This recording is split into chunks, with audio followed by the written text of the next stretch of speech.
DP education ID கேம்பஸுடன் இணைந்திருக்கும் உங்கள் அனைவரையும் அன்புடன் வரவேற்கின்றோம். நீங்கள் இப்போது ஃப்ளட்டரினை பயன்படுத்தி மொபைல் அப்ளிகேஷன் டெவலப் செய்யும் வீடியோ சீரிஸின் 3வது அப்ளிகேஷனை உருவாக்கும் வீடியோவின் 4வது பாட்டில் இணைந்திருக்கின்றீர்கள். முந்தைய 3 பார்ட்ஸ்களில் இந்த அப்ளிகேஷனின் 2 ஸ்கிரீன்ஸ்களை நாம் டெவலப் செய்தோம் என்பது உங்களுக்கு நினைவிருக்கும். அவற்றை டெவலப் செய்யும் பொழுது நாம் நிறைய புதிய கன்செப்ட்களை கற்றுக்கொண்டோம். அந்த கன்செப்ட்ஸ் அனைத்தையும் நாங்கள் நோட் டவுன் செய்திருப்பீர்கள் என்று நான் நினைக்கின்றேன். நீங்கள் அவற்றை மேலும் ஸ்டடி செய்து இப்போது நன்கு ஃபிட் ஆகி இருப்பீர்கள் என்று நான் நினைக்கின்றேன். இந்த 4வது பாட்டில் இந்த ப்ராடக்ட் டீடைல் ஸ்கிரீனினை எவ்வாறு உருவாக்குவது என்று நாம் பார்ப்போம். இது மிகவும் கடினமான ஒன்றா இல்லை. இந்த விஜெட்டினை ஒரு ஷேர்ட் விஜெட்டாக நாம் ஏற்கனவே உருவாக்கியுள்ளோம் என்பது உங்களுக்கு தெரியும். இதில் ஒரு சிறிய கார்ட் ஐக்கனை சேர்க்கலாம். பிறகு சில விவரங்கள் உள்ளன. இவற்றையும் ரீயூசபிள் விஜெட்ஸ்களாக உருவாக்கலாம் என்பதை இப்போது நீங்கள் புரிந்து கொண்டிருப்பீர்கள். நான் இதை குரூப் செய்து கொள்கின்றேன். இப்போது உங்களுக்கு இது புரியும். இந்த 3 பகுதிகளும் ரீயூசபிள் விஜெட்ஸாக உருவாக்கப்படலாம் என்பதை நீங்கள் புரிந்து கொள்வீர்கள். ஏனென்றால் அவற்றின் லேஅவுட் ஒன்று போலவே உள்ளது. அடுத்து கிரேடியன்ட்டினை எவ்வாறு சேர்ப்பது என்று பார்ப்போம். இந்த லெசனில் நாம் கற்றுக்கொள்ள வேண்டிய முக்கிய விடயங்கள் ஒரு ரீயூசபிள் விஜெட்டினை உருவாக்குவது மற்றும் ஒரு பட்டனில் கிரேடியன்ட்டினை எவ்வாறு சேர்ப்பது என்பதாகும். நான் உங்களுக்கு இதை சொல்ல விரும்புகிறேன். இந்த ஃபிக்மா ஃபைலினை நீங்களும் ஆக்சஸ் செய்யலாம். அதற்கான லிங்க் கீழே டிஸ்கிரிப்ஷனில் உள்ளது. இது ஒரு கம்யூனிட்டி ஃபைல் என்பதால் ஓப்பன் இன் ஃபிக்மா என்ற பட்டனை அழுத்தி இந்த ஃபிக்மா ஸ்பேஸில் அதை ஓப்பன் செய்து கொள்ளலாம். அதிகம் பேசாமல் இந்த லெசனின் கோட் பார்ட்டினை எவ்வாறு செய்வது என்று நாம் பார்க்கலாம். நான் இதை க்ளோஸ் செய்கின்றேன். இப்போது ஃபிக்மா டிசைனினை பார்ப்போம். இதைத்தான் நாம் உருவாக்க வேண்டும். இந்த ஆப் பாரின் டைட்டிலினை சென்டர் செய்வதற்கு ஒரு ப்ராப்பர்ட்டி பற்றி இந்த கேட்டகரி ஸ்கிரீனை உருவாக்கும் போது நான் உங்களுக்கு கற்றுக் கொடுத்தது நினைவிருக்கும். இந்த விடயங்களை நீங்கள் தனியாகவே இம்ப்ளிமெண்ட் செய்வீர்கள் என்று நான் நம்புகின்றேன். இப்போது நாம் அனைவரும் சேர்ந்து இதை எவ்வாறு செய்வது என பார்ப்போம்.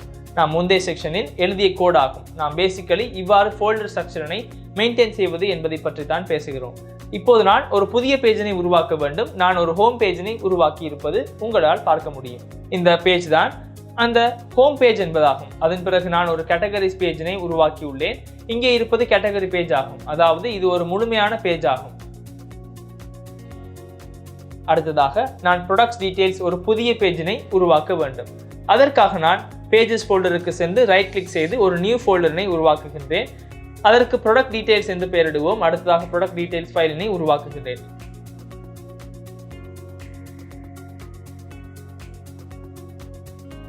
ஃபைல் நேமிங் மற்றும் ஃபோல்டர் நேமிங் செய்யும் போது நாம் பஸ்கல் கேசிங்கினை பயன்படுத்த வேண்டும்.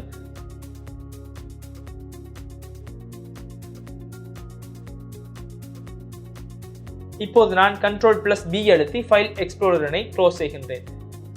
நான் இதை ஒரு ஸ்டேட்லெஸ் விஜெட்டாக உருவாக்கி உள்ளேன். அதற்கு STL என்று டைப் செய்ய வேண்டும். இங்கு சஜஷன்ஸ் வரவில்லை. ஏனென்றால் நான் ஒரு சிறிய தவறு செய்துவிட்டேன். நான் அதன் எக்ஸ்டென்ஷனை கொடுக்கவில்லை. நான் இதை மீண்டும் ரீநேம் செய்கின்றேன். இது ஒரு டாட் ஃபைல் ஆக இருக்க வேண்டும். இது நான் செய்த ஒரு சிறிய தவறாகும். இந்த விடயங்கள் இப்போது உங்களுக்கு சரியாக புரிய வேண்டும். இப்போது நீங்கள் STL என்று டைப் செய்து ஒரு ஸ்டேட்லெஸ் விஜெட்டினை உருவாக்கலாம். நான் அதற்கு ஒரு பெயர் கொடுக்கின்றேன். இதை கேமல் கேசிங்கில் கொடுக்க வேண்டும். நான் ப்ராடக்ட் டீடைல்ஸ் என்று பெயரெடுக்கின்றேன். அதன் பிறகு இந்த மெட்டீரியல் பேக்கேஜினை இம்போர்ட் செய்யலாம்.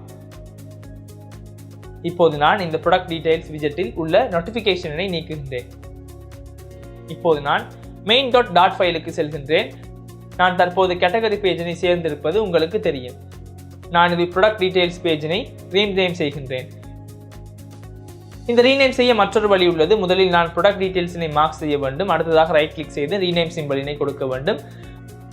அதன் பிறகு எனக்கு ப்ராடக்ட் டீடைல்ஸ் பேஜினை ரீநேம் செய்ய வேண்டும். இந்த ப்ராடக்ட் டீடைல்ஸ் என்பது எல்லா இடங்களிலும் ப்ராடக்ட் டீடைல்ஸ் பேஜ் என்று அப்டேட் ஆகி இருப்பதை நீங்கள் பார்க்கலாம். நாம் இந்த முறையை பயன்படுத்தி எளிதாக மேனேஜ் செய்யலாம். நான் இப்போது main.dot ஃபைலுக்கு செல்கின்றேன். இப்போது நான் ப்ராடக்ட் டீடைல்ஸ் பேஜினை இம்போர்ட் செய்ய வேண்டும். ப்ராடக்ட் டீடைல்ஸ் பேஜ் இம்போர்ட் ஆகி இருப்பதை நீங்கள் பார்க்கலாம். ப்ராடக்ட் டீடைல்ஸ் டாட் ஃபைல் பேஜஸில் உள்ள ப்ராடக்ட் டீடைல்ஸ் ஃபோல்டருக்குள் உள்ளது. இப்போது நான் கண்ட்ரோல் கீயை அழுத்தி இதை கிளிக் செய்கின்றேன். இப்போது நான் இந்த விஜெட்டுக்கு செல்லலாம்.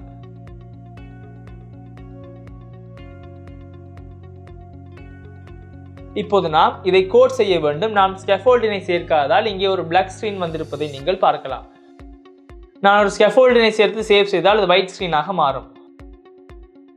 நாம் widgetsனை draw செய்ய உதவும் லேஅவுட் இப்போது ஓபன் ஆகும்.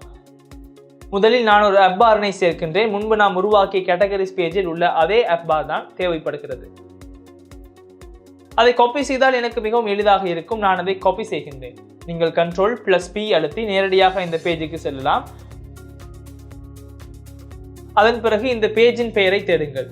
நான் கேட்டகரி என்று தேடும்போது லைவில் உள்ள பேஜஸில் இருக்கின்ற கேட்டகரி பேஜினை எடுக்க வேண்டும் என்று தெரிகிறது. நான் இந்த app barனை இங்கிருந்து காப்பி செய்கின்றேன். இதை காப்பி செய்து இந்த app barல் ரீப்ளேஸ் செய்கின்றேன். எனக்கு கேட்டகரிஸ் என்று வரக்கூடாது, ப்ராடக்ட் டீடைல்ஸ் என்று வர வேண்டும் என்பதை இப்போது நீங்கள் பார்க்கலாம். அதை நான் இங்கிருந்து காப்பி செய்கிறேன். நான் இங்கே காப்பி செய்யும் விடயங்கள் உதாரணமாக கலர்ஸ் போன்றவை தேவைப்படும். அவ்வாறு தேவைப்படும் போது நான் நேரடியாக ஃபிக்மா ஃபைலில் இருந்து தான் எடுக்கின்றேன். இந்த ஃபிக்மா ஃபைல் உங்களிடம் இருப்பது மிகவும் முக்கியமாகும். ஏனெனில் தேவையான டைட்டில், டிஸ்கிரிப்ஷன் மற்றும் கலர்ஸ் போன்றவற்றை நான் நேரடியாக ஃபிக்மா ஃபைலில் இருந்து காப்பி செய்கின்றேன். உதாரணமாக எனக்கு இந்த கலர் தேவைப்பட்டால் நான் அதை ஃபில்லில் இருந்து நேரடியாக காப்பி செய்கின்றேன். இந்த விடயங்களை நீங்களும் எளிதாக செய்யலாம். அதற்காகத்தான் இந்த ஃபிக்மா ஃபைலினை அணுகுவதற்கான ஆக்சஸ் உங்களுக்கு வழங்கப்பட்டது. இந்த ஃபிக்மா ஃபைலுக்கான லிங்கினை நான் கீழே டிஸ்கிரிப்ஷனில் கொடுக்கின்றேன். இப்போது நான் மீண்டும் ப்ராடக்ட் டீடைல்ஸினை காப்பி செய்து என் கோடுக்கு வருகின்றேன். அதன் பிறகு நான் கேட்டகரிஸினை ப்ராடக்ட் டீடைல்ஸால் ரீப்ளேஸ் செய்கின்றேன். இது கடினமான காரியம் இல்லை. இந்த ப்ராடக்ட் டீடைல்ஸ் அழகாக மாறுவதை நீங்கள் பார்க்கலாம். இப்போது மீதமுள்ளவற்றை இம்ப்ளிமெண்ட் செய்வோம். மிகவும் சிறிய விடயங்கள் தான் செய்ய வேண்டி இருக்கின்றது. இப்போது நான் ஒரு நோட்டிஃபிகேஷன் கார்டினை சேர்க்க வேண்டும்.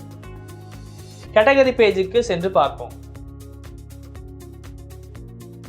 நாம் நோட்டிஃபிகேஷன் கார்டு என்ற ஒன்றைத்தான் உருவாக்கி உள்ளோம்.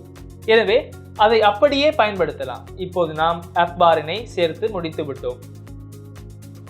அடுத்து நான் பாடியினை சேர்க்கலாம். நான் பாடியினை ஒரு சிங்கிள் சைல்ட் ஸ்க்ரோல் வியூவில் சேர்க்க வேண்டும். அந்த விஜெட்ஸ்களால் என்ன நடக்கிறது என்பதை பற்றி நாம் விரிவாக பேசியுள்ளோம். அதற்குள் நான் ஒரு காலமினை சேர்க்கின்றேன். நமது ஆப்பின் முழு பாடியினை முதலில் ஒரு காலமிற்குள் வைக்க வேண்டும் என்பது உங்களுக்கு தெரியும். அதன் பிறகு காலமுக்குள் சில்ட்ரன் இருப்பார்கள். சில்ட்ரன்களாக நாம் முதலில் நோட்டிஃபிகேஷனை சேர்க்கின்றேன். நான் அதை ஒரு ஷேர்ட் விஜெட்டாக உருவாக்கியதால் இந்த விஜெட்டினை மீண்டும் ப்ராடக்ட் ஏரியாவில் உருவாக்க வேண்டியதில்லை என்பதை பாருங்கள். இப்போது நான் கோடிற்கு வருகிறேன். நான் ஒரு ஃபோல்டர்ஸிற்கு பெயரிட்டதன் முக்கியத்துவத்தை பாருங்கள். இப்போது நான் ஷேர்டாக உருவாக்கிய விஜெட்ஸ்களை கண்டுபிடிக்க வேண்டும். இப்போது எனக்கு விஜெட்ஸ் என்று ஒரு ஃபோல்டர் உள்ளது. அதற்குள் நாம் ஷேர்ட் விஜெட்ஸினை சேர்ப்பதற்காக ஒரு ஃபோல்டரினை உருவாக்கியுள்ளேன். எனவே நான் ஷேர்டாக வைத்திருக்கின்ற அனைத்தும் விஜெட்ஸ்களும் இந்த ஷேர்ட் ஃபோல்டருக்குள் உள்ளன. இது மிகவும் முக்கியமானது. நோட்டிஃபிகேஷன் கார்டினை நான் இங்கிருந்து நேரடியாக ஆக்சஸ் செய்யலாம். அதன் பெயரை பார்த்தால் போதும். நாம் அதை நேரடியாக இம்போர்ட் செய்யலாம். அது நோட்டிஃபிகேஷன் என்று இருக்க வேண்டும். பாருங்கள், நான் அதை நோட்டிஃபிகேஷன் என்று சரியாக ரீநேம் செய்யவில்லை. மீண்டும் நீங்கள் இதை மார்க் செய்து ரைட் கிளிக் செய்யலாம். பிறகு ரீநேம் சிம்பிள் கொடுத்து இதை நோட்டிஃபிகேஷன் கார்டு என்று மாற்றலாம். இப்போது அது பயன்படுத்தப்படும் எல்லா இடங்களிலும் ரீநேம் ஆகும். அதனால் நாம் இதை வைத்து எளிதாக வேலை செய்யலாம். நான் இதை மீண்டும் க்ளோஸ் செய்கின்றேன். ஃபைல் எக்ஸ்ப்ளோரரையும் க்ளோஸ் செய்யலாம். நான் இப்போது கேட்டகரி பேஜினை அல்ல, ப்ராடக்ட் டீடைல்ஸ் பேஜினை உருவாக்க வேண்டும். முதலில் நாம் நோட்டிஃபிகேஷன் கார்டினை எடுக்க வேண்டும். நான் நோட்டிஃபிகேஷன் கார்டினை எவ்வாறு சேர்த்து சேவ் செய்த பிறகு அது அழகாக சேர்ப்பதை நீங்கள் பார்க்கலாம். இப்போது நான் ஒரு பேடிங்கினை சேர்க்கலாம். கேட்டகரி பேஜில் இருந்த அதே பேடிங் தான் எனக்கு தேவைப்படுகிறது. எனவே கேட்டகரி பேஜிற்கு சென்று நான் எவ்வாறு பேடிங்கினை சேர்த்துள்ளேன் என்று பார்ப்போம். ஹாரிசான்டல் டிரெக்ஷனில் மட்டும் 10 யூனிட்ஸ் பேடிங் சேர்ந்திருப்பது உங்களுக்கு தெரியும். நான் அந்த பேடிங்கினை இதற்கும் சேர்க்கின்றேன். அதற்கு எழுது. முதலில் நான் இந்த காலமிற்கு கன்ஸ்ட் ஆபரேட்டர்களை சேர்க்கின்றேன். இதற்கு கன்ஸ்ட் தேவையில்லை என்பதை நீங்கள் பார்க்கலாம். ஏன் தேவையில்லை என்றால் அதன் பேரண்டிற்கு கன்ஸ்ட் சேர்த்திருப்பதால் அதன் உள்ளே கீழ் அனைத்திற்கும் இந்த கன்ஸ்ட் பொருந்தும். நான் இப்போது இதை ஒரு பேடிங்கில் ராப் செய்கின்றேன். எனக்கு சிமெட்ரிக் முறையில் 10 யூனிட்ஸ் ஹாரிசான்டல் பேடிங் தேவைப்படுகிறது. ஒரு பேடிங் அழகாக சேர்க்கப்பட்டிருப்பதை நீங்கள் பார்க்கலாம். இப்போது நாம் நோட்டிஃபிகேஷன் கார்டினை சேர்த்துள்ளோம். அடுத்ததாக இந்த கார்டு ஐக்கனினை சேர்க்க வேண்டும். இது ஒரு கண்டெய்னருக்குள் சென்டர் செய்யப்பட்ட ஒரு ஐக்கன். அந்த விடயங்கள் இப்போது உங்களுக்கு புரிய வேண்டும். இப்போது நான் எனது இரண்டாவது விஜெட்டினை சேர்க்க வேண்டும். இரண்டாவது விஜெட்டினை சேர்ப்பதற்கு முன்பாக நான் இங்கே ஒரு சைஸ் பாக்ஸினை சேர்க்கின்றேன். இந்த கன்ஸ்டினை நீங்கள் நீக்கலாம். சைஸ் பாக்ஸினை சேர்க்க எனக்கு ஒரு சிறிய ஹைட், அதாவது ஒரு எம்டி ஹைட் தேவைப்படுகிறது. நான் இங்கு ஹைட்டினை 15 கொடுக்கின்றேன். இப்போது நாம் கண்டெய்னரினை உருவாக்குவோம். இங்கே ஒரு கன்ஸ்டன்ட் ஆனது பேரண்டாக இருக்கும்போது ஒரு கண்டெய்னரினை சேர்க்க முடியாது என்பதை நீங்கள் பார்க்கலாம். எனவே நான் இந்த கன்ஸ்ட் மாடிஃபையரினை தனித்தனியாக சேர்க்க வேண்டும். இப்போது அந்த இஷ்யூ நீங்கி உள்ளது. நான் இந்த விடயங்களை உங்களுக்கு ஏற்கனவே கற்றுக் கொடுத்துள்ளேன். இப்போது எனக்கு ஒரு ஹைட் மற்றும் ஒரு வித்தினை தேவைப்படுகிறது. இப்போது நான் ஹைட்டினை 300 கொடுக்கின்றேன். வித் அந்த எட்ஜிற்கு செல்ல வேண்டும். எனவே நான் டபுள் டாட் இன்ஃபினிட்டியினை சேர்க்கின்றேன். அப்போது வித் மேக்ஸிமம் வித்துக்கு எக்ஸ்பேண்ட் ஆகும். அடுத்து எனக்கு ஒரு பாக்ஸ் டெக்கரேஷன் தேவைப்படுகிறது. ஏனென்றால் எனக்கு ஒரு border radius தேவைப்படுகிறது. நான் border radius டாட் சர்க்கிள் என்ற ப்ராப்பர்ட்டியினை பயன்படுத்தி 20 யூனிட்ஸாக border radiusனை சேர்க்கின்றேன். இப்போது நான் கலரினை சேர்க்க வேண்டும். கலரினை சேர்க்க 0xFF என்று டைப் செய்து கலரினை எடுக்க செல்வோம். நான் இந்த கம்போனன்ட்டினை செலக்ட் செய்த போது இந்த கலரின் ஒபாசிட்டி 29% இருப்பதை பார்க்கலாம். இந்த கலரினை இங்கு பேஸ்ட் செய்து பார்ப்போம். ஒரு மஞ்சள் நிறம் வருவது உங்களுக்கு தெரியும். ஏனென்றால் நான் இங்கும் ஒபாசிட்டியினை சேர்க்கவில்லை. நீங்கள் வித் ஒபாசிட்டியினை WO என்று டைப் செய்து 0.29 சேர்க்கலாம். ஏனென்றால் வித் ஒபாசிட்டிக்கு 0 முதல் 1 வரையிலான மதிப்புகளை பாஸ் செய்ய வேண்டும் என்று. அதாவது நமக்கு தேவையான ஒபாசிட்டியின் 100க்கான மதிப்பை 100ஆல் வகுத்து வரும் தசம மதிப்பை இங்கே சேர்க்க வேண்டும். இப்போது ஒரு கமா கொடுத்து கன்ஸ்ட் கீவேர்டினை சேர்த்து நமக்கு தேவையான கலர் சேர்க்கப்பட்டுள்ளதா என்று பார்ப்போம். நமக்கு தேவையான கலர் அழகாக சேர்க்கப்பட்டிருப்பதை நீங்கள் பார்க்கலாம். இப்போது நாம் ஒரு சென்டர் விஜெட்டினை பிளே செய்ய வேண்டும். நான் இங்கே சைல்டுக்கு ஒரு சென்டர் விஜெட்டினை சேர்க்கின்றேன். சென்டர் விஜெட்டுக்குள் சைல்டாக ஒரு ஐக்கனை சேர்க்க வேண்டும். நீங்கள் ஐக்கன்ஸ் என்று டைப் செய்து எனக்கு தெரிந்தவரை இந்த ஐக்கனின் பெயர் கார்ட் டிராவல் என்பதாகும். அதனை சேர்ப்போம். அது தவறாக இருந்தாலும் எந்த பிரச்சனையும் இல்லை. இது ஐக்கன் அது இல்லை. ஷாப்பிங் பேக் ஒன்று இந்த இருக்கிறதா என்று பார்ப்போம்.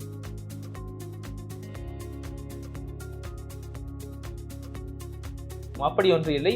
முதலில் நாம் சேர்த்த ஐக்கனினை சேர்ப்போம். கார்ட் டிராவலினை சேர்ப்போம். நீங்கள் சைஸ் என்ற ப்ராப்பர்ட்டியினை பயன்படுத்தி அதன் சைஸினை அதிகரிக்கலாம். எனக்கு ஒரு பெரிய சைஸ் தேவைப்படுகிறது. நான் சைஸினை 200 கொடுத்தேன். இப்போது நாம் இதற்கு ஒரு கலரினையும் சேர்க்க வேண்டும். பிளாக் கலர் இல்லை, இந்த கலர் தான் உள்ளது.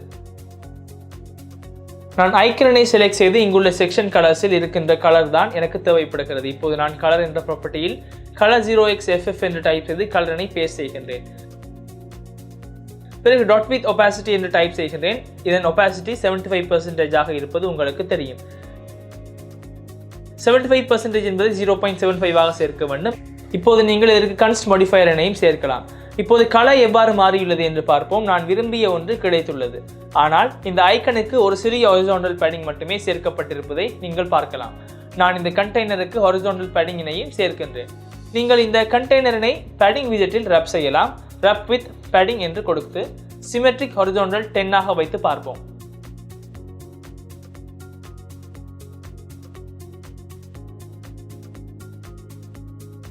இந்த மதிப்பு போதவில்லை என்றால் நீங்கள் இதை மாற்றலாம். நான் 20 கொடுக்கின்றேன். அது போதும். இப்போது நாம் சில சிறிய விடயங்களை சேர்க்க வேண்டும். நீங்கள் இதையும் ஒரு கஸ்டம் விஜெட்டாக உருவாக்கலாம். ஏனென்றால் இதில் ஒரு டைட்டில் மற்றும் ஒரு டிஸ்கிரிப்ஷன் மட்டுமே உள்ளது. இதிலும் அதுதான் உள்ளது. இப்போது நான் ஒரு ரீயூசபிள் விஜெட்டினை உருவாக்க வேண்டும். நான் விஜெட்ஸில் உள்ள ரீயூசபிளுக்கு செல்ல வேண்டும். ரீயூசபிளில் நான் மற்ற 2 பேஜஸ்களுக்கும் ரீயூசபிள் ஃபோல்டர்ஸினை உருவாக்கியுள்ளேன். எனவே நான் இந்த ப்ராடக்ட் டீடைல்ஸ் என்ற ஃபோல்டரினையும் சேர்க்கின்றேன். இப்போது நான் ரீயூசபிள் விஜெட்டினை உருவாக்குகின்றேன். இதற்கு ஒரு நல்ல பெயரை பரிந்துரைத்தால் நான் இதை டைட்டில் டிஸ்கிரிப்ஷன் கார்ட் டாட் என்று கொடுக்கின்றேன். நான் நீங்கள் வைக்கின்ற பெயர் அதை கேட்கும் போதே அது என்னவென்று புரியும்படி இருக்க வேண்டும்.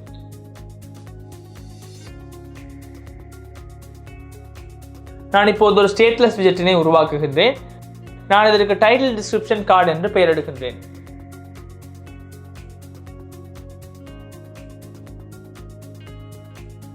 நீங்கள் டைட்டில் டிஸ்கிரிப்ஷன் கார்டினை ப்ராடக்ட் டீடைல்ஸ் பேஜுக்கு இம்போர்ட் செய்யலாம். பேடிங் விஜெட் முடிவடையும் இடத்தில் நீங்கள் விரும்பினால் ஒரு சைஸ் பாக்ஸினை சேர்க்கலாம். எனக்கு ஒரு சிறிய இடைவெளி தேவைப்படுவதால் நான் 15 ஹைட்டினை சேர்க்கின்றேன்.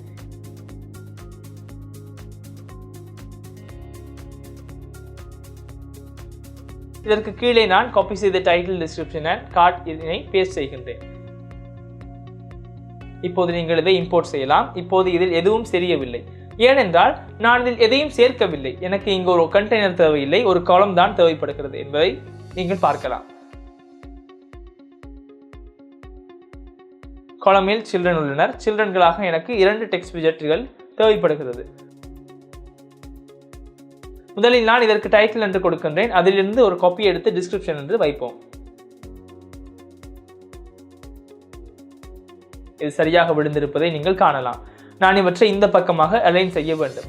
எனவே நான் ப்ராடக்ட் டீடைல்ஸ் பேஜில் நாம் சேர்த்த காலமிற்கு செல்கிறேன். காலம் என்பது இந்த அனைத்தும் இருக்கின்ற மெயின் காலம் ஆகும். நீங்கள் காலமின் கிராஸ் ஆக்சிஸ் அலைன்மெண்ட்டினை cross axis alignment dot start ஆக வைக்கலாம். இப்போது அது இந்த பக்கமாக தள்ளப்பட்டிருப்பதை நீங்கள் பார்க்கலாம். இப்போது நீங்கள் உருவாக்கிய இந்த கார்டின் கிராஸ் ஆக்சிஸ் அலைன்மெண்ட்டினை cross axis alignment dot start ஆக வைக்க வேண்டும். இப்போது நமக்கு தேவையான ஸ்டைலிங் சேர்க்கப்படும். இப்போது நான் இந்த இரண்டையும் ஸ்டைல் செய்யலாம். இப்போது நான் இவற்றுக்கு டெக்ஸ்ட் ஸ்டைலினை சேர்க்கின்றேன். இந்த டெக்ஸ்ட் ஸ்டைலினை சேர்ப்பதை விட மிகவும் எளிதான வழியும் உள்ளது. அதை பற்றி நான் அடுத்த அப்ளிகேஷன்ஸில் பேசுகின்றேன். இவை இன்னும் பேசிக்காக இருப்பதால் அனைத்தையும் ஒரே நேரத்தில் உங்களுக்கு கற்றுக் கொடுக்க நான் விரும்பவில்லை. அப்போது இது மிகவும் உங்களுக்கு கடினமானதாக தோன்றலாம். அந்த விடயங்களை இன்னும் எளிதாக செய்ய பல வழிகள் உள்ளன. உதாரணமாக இவ்வாறு ஒரு மேனுவல் டெக்ஸ்டைலினை சேர்க்கின்ற பொழுது நம்முடைய அப்ளிகேஷனுக்கு டார்க் மோட் மற்றும் லைட் மோட் போன்றவற்றை இம்ப்ளிமெண்ட் செய்தால் இந்த டெக்ஸ்டைலினை இந்த 2 மோட்ஸ்களுக்கும் நாம் தனித்தனியாக மேனுவலாக எழுத வேண்டி இருக்கும். அதனால் பின்னர் இந்த விடயங்களை எளிதாக செய்யக்கூடிய வழிகளை பற்றி நான் உங்களுக்காக சொல்லிக் கொடுக்கின்றேன். அப்போது இந்த அப்ளிகேஷன்ஸின் தீமிங்கினை தேவையானபடி அமைத்துக் கொள்ளலாம். நாம் இந்த Flutter சீரீஸில் ஒரு டார்க் மோடினை மற்றும் லைட் மோடினை இம்ப்ளிமெண்ட் செய்கின்ற அப்ளிகேஷன்ஸ்களை பற்றி பேச இருப்பதால் இந்த தீமிங் பற்றி பேசும்போது நான் அந்த விடயங்களை உங்களுக்கு சரியாக கற்றுக் கொடுப்பேன். இப்போது நான் ஃபாண்ட் ஃபேமிலியினை விட ஃபாண்ட் வெயிட்டினை சற்று அதிகரிக்கின்றேன். ஃபாண்ட் வெயிட் 500 இருந்தால் போதும் என்று நான் நினைக்கின்றேன். அடுத்ததாக நான் கலரினை சேர்ப்பேன். இங்கிருந்து நாம் கலரினை காப்பி செய்வோம். இந்த டைட்டில் மற்றும் டிஸ்கிரிப்ஷனின் கலர்ஸ் வேறுபடுவதை நீங்கள் பார்க்கலாம். நான் இந்த கலரினை காப்பி செய்கின்றேன். நான் டேப்ஸ்களுக்கு இடையே ஆல்ட் மற்றும் டேப் கீகளை பயன்படுத்தி மாறுவது பற்றி நான் முன்பே உங்களுக்கு சொல்லியிருந்தேன். நீங்கள் இதை பழக்கப்படுத்திக் கொள்ளுங்கள். இது உங்கள் நேரத்தை சேமிக்க உதவும். ஆல்ட் கீயை அழுத்தி டேப் கீயை அழுத்தும் போது நீங்கள் விரும்பும் விண்டோவிற்கு மாற முடியும். உதாரணமாக எனக்கு டிபி எடுகேஷன் ஆப்ஸ் என்ற விண்டோவினை ஓபன் செய்ய வேண்டும் என்று வைத்துக் கொள்வோம். அந்த இடத்தை நிறுத்தி ஆல்ட் கீயை கொடுத்தால் நான் இந்த விண்டோவினை ஓபன் செய்யலாம். நான் இதை உங்களுக்கு முன்பே கற்றுக் கொடுத்துள்ளேன். இப்போது நாம் கலரினை காப்பி செய்து விட்டோம். இப்போது நீங்கள் கலர் என்ற ப்ராப்பர்ட்டியினை பயன்படுத்தி 0xFF என்று டைப் செய்து கலரினை பேஸ்ட் செய்யலாம். இந்த காலமுக்கு மட்டும் தேவைப்பட்டால் நீங்கள் கன்ஸ்ட் மாடிஃபையரினை சேர்க்கலாம். இப்போது இந்த நீலக்கோடுகள் நீங்கும். இப்போது நீங்கள் டைட்டில் சற்று பெரியதாகி அந்த விடயங்கள் சரி செய்யப்பட்டுள்ளன. நான் இந்த ஸ்டைலினையை இதற்கும் காப்பி செய்து சேர்க்கின்றேன். எனக்கு இவ்வளவு பெரிய ஃபாண்ட் சைஸ் மற்றும் வெயிட் தேவையில்லை. கலரும் சற்று மாற வேண்டும். நான் ஃபாண்ட் ஹைட் இனை 15ஆகவும் ஃபாண்ட் வெயிட் இனை 300ஆகவும் கொடுக்கின்றேன். அடுத்ததாக நாம் கலரினை காப்பி செய்வோம். இங்கிருந்து நீங்கள் இந்த கலரினை காப்பி செய்யலாம். நாம் பயன்படுத்திய டைட்டில் கலரில் இங்கு ஒபாசிட்டி 75% உள்ளது. எனவே நீங்கள் இதே கலரினை டாட் வித் ஒபாசிட்டி 0.75 என்று பயன்படுத்தலாம்.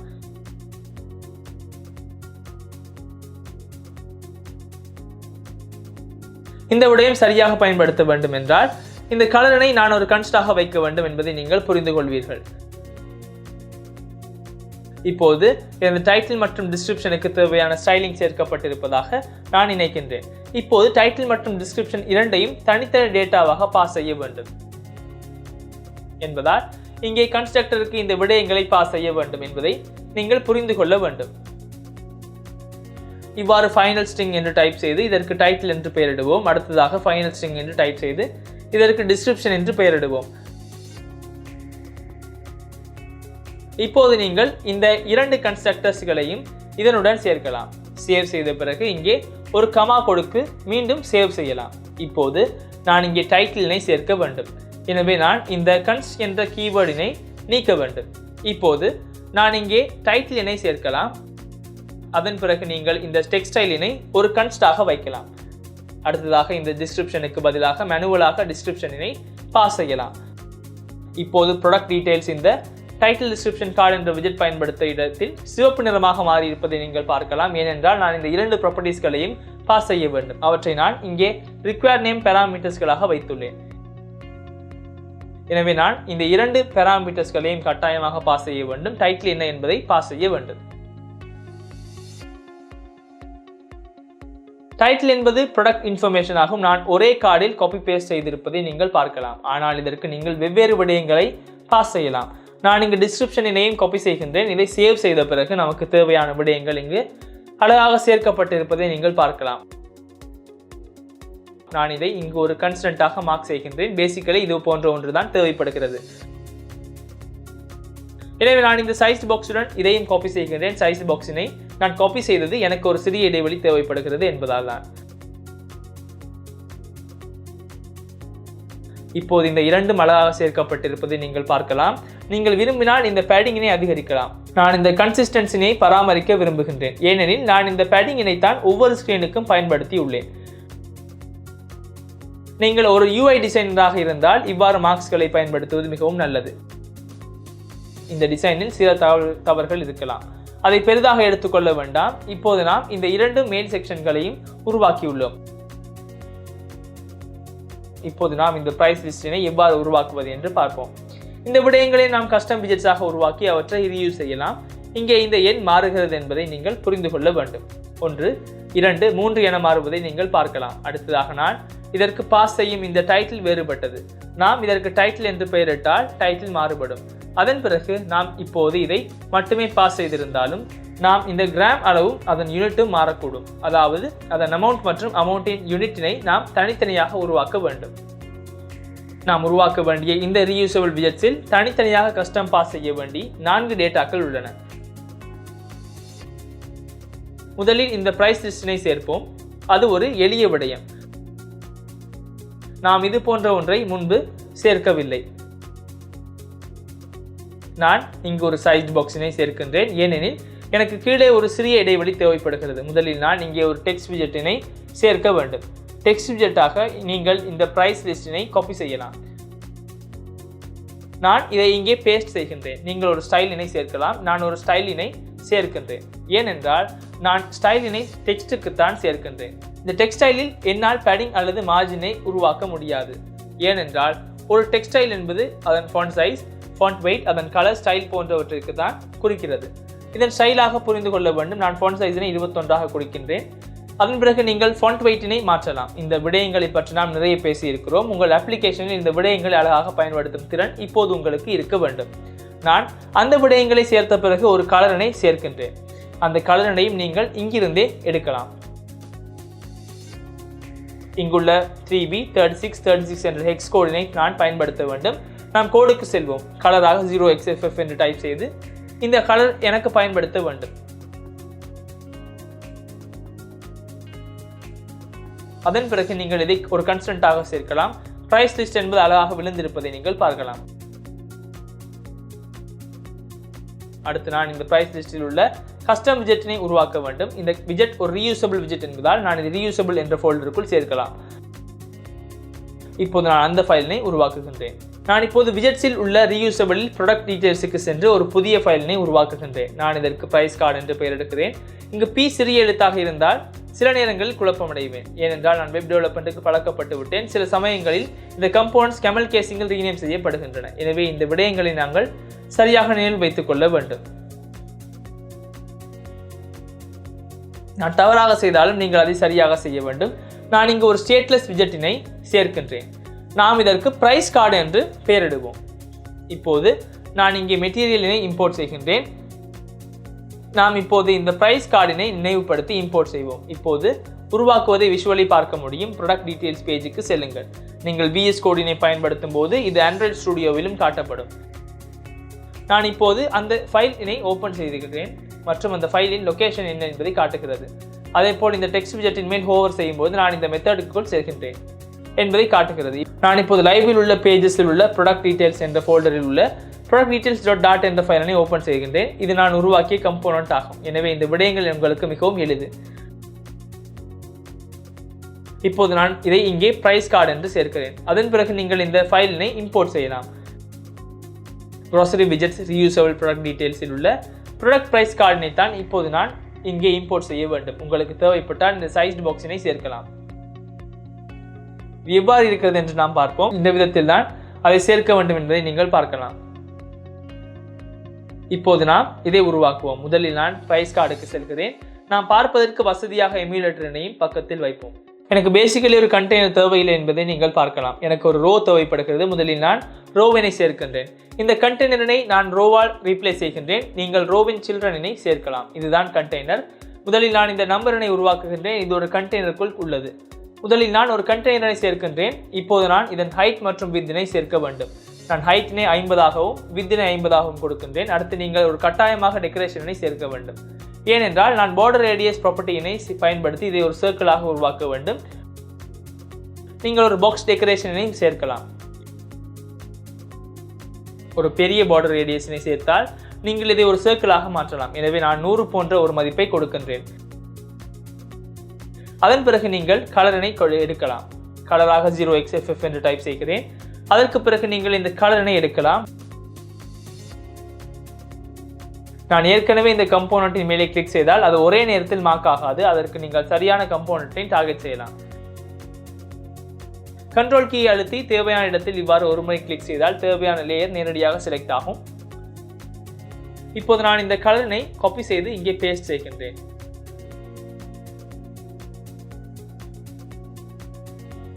இப்போது இந்த சர்க்கிள் சேர்க்கப்பட்டிருப்பதை நீங்கள் பார்க்கலாம். நான் இப்போது சைல்டுக்கு சென்டர் விஜெட்டினை சேர்க்கின்றேன். இதன் சைல்ட் ப்ராப்பர்ட்டியினை பயன்படுத்தி ஒரு டெக்ஸ்ட் விஜெட்டினை சேர்க்கலாம்.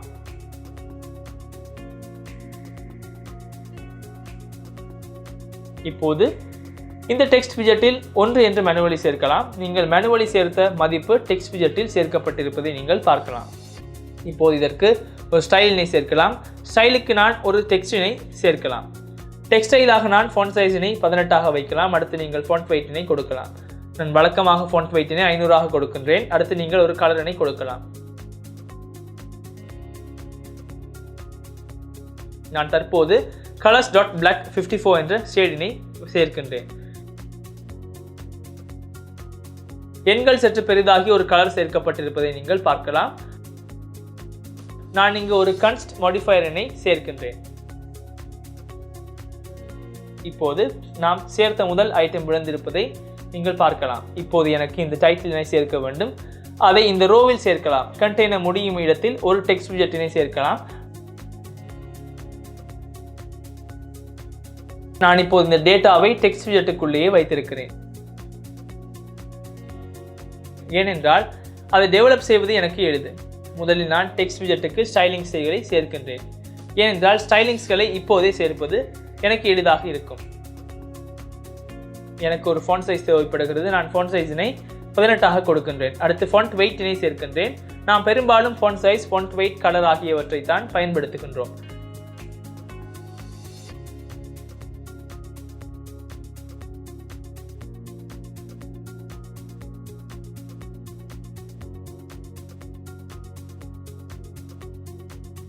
இப்போது நான் இந்த கலரினை காப்பி செய்து இங்கே பேஸ்ட் செய்கின்றேன்.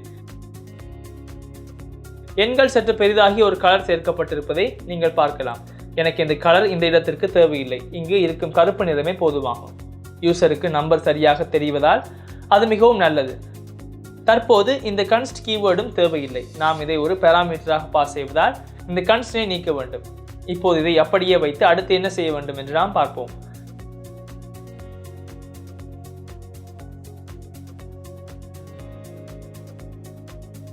அடுத்ததாக நாம் இந்த கம்போனன்ட்டினை உருவாக்க வேண்டும். ஒரு கண்டெய்னருக்குள் முதலில் ஒரு டெக்ஸ்ட் விஜெட்டினை சேர்க்க வேண்டும் என்பதை நீங்கள் பார்க்கலாம். அடுத்து இது போல மேலும் 2 கண்டெய்னர்ஸ்களை உருவாக்க வேண்டும். இதை எவ்வாறு உருவாக்குவது என்று நாம் பார்ப்போம். இது போன்ற ஒரு கண்டெய்னரினை நாம் இங்கே உருவாக்கியது உங்களுக்கு நினைவிருக்கும். நாம் இதை ஒரு ஷேடாக உருவாக்கினோம் என்று உங்களுக்கு நினைவில்லை. அங்கே அதை பார்ப்போம். இது ஒரு ஷேடாக இல்லாவிட்டாலும் இதை ஒரு ஷேடாக பயன்படுத்தும் அளவுக்கு எதுவும் இல்லை என்பதை நீங்கள் புரிந்து கொள்ள வேண்டும். இதை நாம் நார்மலாக உருவாக்கலாம். இதை எவ்வாறு இம்ப்ளிமெண்ட் செய்வது என்று நாம் பார்ப்போம். முதலில் நான் ஒரு கண்டெய்னரை சேர்க்க வேண்டும். கண்டெய்னருக்குள் நீங்கள் ஒரு ஹைட் மற்றும் ஒரு வித்தினை சேர்க்கலாம். பெரிய ஹைட் தேவை இல்லை, ஆனால் ஒரு வித் தேவைப்படுகிறது. நான் இப்போது வித்தினை 200ஆக கொடுக்கின்றேன். முதலில் நான் ஒரு டெக்கரேஷனை சேர்க்கின்றேன். நாம் ஒரு பாக்ஸ் டெக்கரேஷனை டெக்கரேஷனாக வைப்போம். ஒரு border radiusனை சேர்க்க வேண்டும். border radius டாட் சர்க்குலரினை 100 என்று வைப்போம். அடுத்து நமக்கு ஒரு கலர் கட்டாயமாக தேவைப்படுகிறது. இதன் கலர் என்ன என்று பார்ப்போம். இதை கிளிக் செய்து கண்ட்ரோலினை அழுத்துங்கள். 40% ஒபாசிட்டியுடன் இந்த எக்ஸ்கோட் பயன்படுத்தப்பட்டிருப்பதை நீங்கள் பார்க்கலாம். நாம் இப்போது கலரினை சரியாக சேர்ப்போம். கலர் என்று டைப் செய்து பிராக்கெட்ஸுக்குள் 0xff என்று டைப் செய்து கோடினை பேஸ்ட் செய்து ஒபாசிட்டி 0.4 என்று சேர்க்கிறேன். இதில் கன்ஸ்டினை சேர்ப்பது எந்த பிரச்சனையும் இல்லை. இங்கே கமாவையும் சரியாக சேர்க்கவும். இப்போது இந்த கண்டெய்னர் சேர்க்கப்பட்டிருப்பதை நீங்கள் பார்க்கலாம். அடுத்ததாக நான் இந்த கண்டெய்னருக்கு தேவையான விடயங்களை சேர்க்க வேண்டும். ஆனால் இதற்கு முன்பாக நீங்கள் இந்த ரோவின் மெயின் ஆக்சிஸ் அலைன்மெண்ட்டினை main axis alignment dot space between என்று அமைக்கலாம்.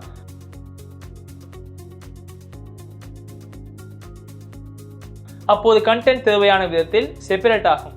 முதலில் இந்த கண்டெய்னருக்கு நாம் மற்றொரு ரோவினை சேர்க்க வேண்டும். இது உங்களுக்கு புரிய வேண்டும். ஏனென்றால் இந்த கண்டெய்னருக்குள் இருக்கின்ற எலிமெண்ட்ஸ் ஒரு தனி ரோவிற்குள் தான் இருக்க வேண்டும். ஏனெனில் அவை ஹொரிசாண்டல் லெவலில் பிளேஸ் செய்யப்பட்டுள்ளன. நான் இதன் சைல்டாக ஒரு ரோவினை சேர்க்கின்றேன். ரோவிற்குள் நீங்கள் சில்ட்ரன்களை பாஸ் செய்யலாம். முதல் சில்ட்ரனாக எனக்கு ஒரு டெக்ஸ்ட் விஜெட்டினை தேவைப்படுகிறது. இப்போது இங்கே நீங்கள் ஒரு கிராம் அளவை பாஸ் செய்யலாம். அடுத்ததாக நான் பிளஸ் சைன் மற்றும் நெகட்டிவ் சைனினை சேர்க்க வேண்டும். அந்த விடயங்களை நான் எவ்வாறு சேர்ப்பது என்று உங்களை காட்டுகிறேன். மிகவும் கடினமான காரியம் இல்லை. நான் ஒரு கண்டெய்னரை உருவாக்குகின்றேன். உருவாக்கினால் அதை நான் காப்பி செய்யலாம். நான் வித்தினை 35ஆக கொடுக்கின்றேன். எனக்கு ஒரு சிறிய வித் தேவைப்படுகிறது. ஹைட்டினை 35ஆகவே கொடுக்கின்றேன். அதன் பிறகு ஒரு டெக்கரேஷனை சேர்க்கலாம். இதற்கு நான் பாக்ஸ் டெக்கரேஷனை சேர்க்கின்றேன். அதன் பிறகு பார்டர் ரேடியஸனை சேர்ப்போம். பார்டர் ரேடியஸ் டாட் சர்க்கிள் என்று டைப் செய்து பார்டர் ரேடியஸனை 100ஆக கொடுக்கின்றேன். ஏனென்றால் எனக்கு ஒரு சர்க்கிள் தேவைப்படுகிறது. அது எவ்வாறு சேர்க்கப்படுகின்றது என்று பாருங்கள். உங்களுக்கு இங்கு தெரியவில்லை. ஏனென்றால் நான் இன்னும் ஒரு கலரினை கொடுக்கவில்லை. இப்போது எனக்கு ஒரு பார்டர் தேவைப்படுகிறது. நீங்கள் ஒரு பார்டரினை சேர்க்கலாம். நான் பார்டர் டாட் ஆல் என்று கொடுக்கின்றேன். ஏனென்றால் எனக்கு சுற்றிலும் ஒரு பார்டர் சேர்க்கப்பட வேண்டும். இப்போது நான் கலரினை கலர்ஸ் டாட் பிளாக் என்று கொடுக்கின்றேன். இது அழகாக சேர்க்கப்படுவதை நீங்கள் பார்க்கலாம். நீங்கள் விரும்பினால் வித்தினை சற்று அதிகரிக்கலாம். ஆனால் எனக்கு இந்த வித் போதும். வித்தினை 2ஆக வைத்து பார்ப்போம். அதுவும் நன்றாக உள்ளது. எனக்கு இந்த பிளாக் கலர் சற்று அதிகமாக உள்ளது. நான் பிளாக்கின் ஒரு ஷேடினை சேர்க்கின்றேன். பிளாக்கின் ஷேட்ஸ் இருப்பதாக எனக்கு நினைவிருக்கிறது. இப்போது நாம் 54 என்று வைப்போம். இது நன்றாக உள்ளது. நீங்கள் இதற்கும் ஒரு டெக்ஸ்டைலினை சேர்க்கலாம். ஏனென்றால் இந்த 100 கிராம் என்பது சற்று சிறியதாக உள்ளது. நான் ஒரு ஸ்டைலினை சேர்க்கின்றேன். ஸ்டைலாக நீங்கள் கட்டாயமாக ஒரு டெக்ஸ்டைலினை சேர்க்க வேண்டும். நான் ஃப்ரண்ட் சைஸினை 18ஆக கொடுக்கின்றேன். அதற்கு பிறகு ஃபாண்ட் வெயிட்டினை போல்டாக வைத்து 500 என்று வைப்போம். அது இப்போது சற்று பெரியதாக இருப்பதை நீங்கள் பார்க்கலாம். அடுத்து இந்த சர்க்கிளினை சேர்ப்போம். சர்க்கிளுக்குள் ஒரு பிளஸ் சைன் வர வேண்டும். நான் இப்போது சைல்டுக்குள் சென்டர் விஜெட்டினை சேர்க்கின்றேன். எனக்கு ஒரு சென்டரில் இருக்க வேண்டும் என்பதால் சென்டரின் சைல்டாக நான் டெக்ஸ்ட் விஜெட்டினை சேர்க்க வேண்டும். இப்போது நான் பிளஸ் சைனினை இங்கு என்டர் செய்கிறேன். எனக்கு தேவையான விடயங்கள் இப்போது தயாராக உள்ளன. இதற்கு நீங்கள் கன்ஸ்ட் கீவேர்டினையும் சேர்க்கலாம் அல்லது அதற்கு பதிலாக ஒரு ஐக்கனினையும் பயன்படுத்தலாம். நான் இப்போது டெக்ஸ்ட் விஜெட்டினை சேர்க்காமல் ஐக்கன்ஸ் டாட் ஆட் என்று ஒரு ஐக்கனினை பயன்படுத்துகிறேன். ஒரு டெக்ஸ்டினை ஐக்கனாக பயன்படுத்துவதை விட இது பொதுவாக நல்லது. பேசிக்கலி இந்த கண்டென்ட்டினை நோக்கம் நமக்கு தேவையான பிளஸ் சைனை உருவாக்குவதுதான் என்பதை நீங்கள் இப்பொழுது புரிந்திருக்க வேண்டும்.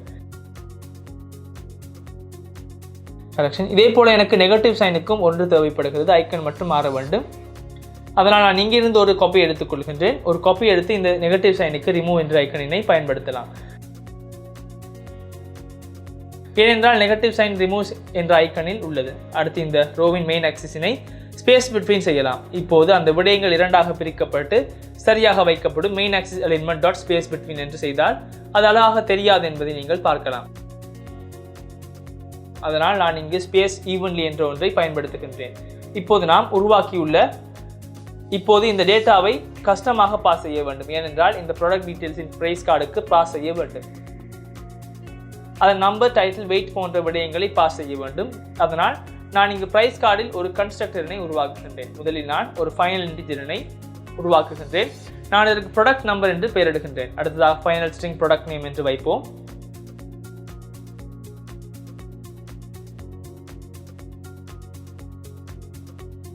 அடுத்து ஃபைனல் டபுள் என்று டைப் செய்து ப்ராடக்ட் வெயிட்டினை சேர்ப்போம். ப்ராடக்ட் வெயிட் என்பது இது 100 என்ற மதிப்பை குறிக்கிறது. அடுத்து ஃபைனல் ஸ்ட்ரிங்காக யூனிட் என்று கொடுப்போம்.